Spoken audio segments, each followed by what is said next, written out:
வணக்கம். தமிழன் செய்தி களம். சீர்காழியில் தமிழக வெற்றிக் கழக மாநில பொதுச் செயலாளர் முர்ஷிலி ஆனந்த் கைதை கண்டித்து திடீர் சாலை மறியல்.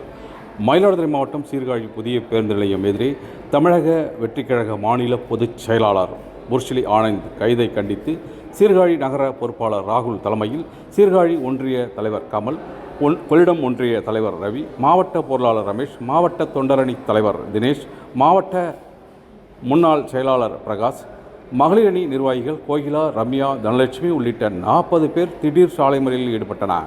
இதுகுறித்து தகவல் அறிந்த சீர்காழி இன்ஸ்பெக்டர் செல்வி, சப் இன்ஸ்பெக்டர் காயத்ரி மற்றும் போலீசார் சாலை மறியலில் ஈடுபட்டவர்களை கைது செய்தனர். திடீர் சாலை மறியல் சம்பவத்தால் சீர்காழி பகுதியில் பரபரப்பு ஏற்பட்டது.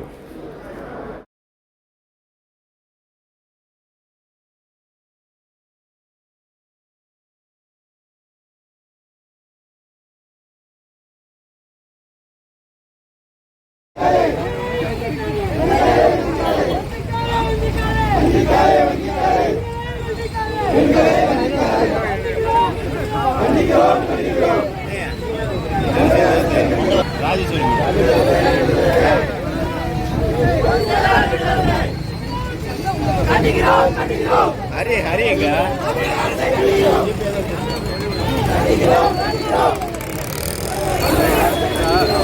போலீஸ் நோட் 4 பேர் ஆஜி பண்ணாங்க. ஏத்து விடுங்க.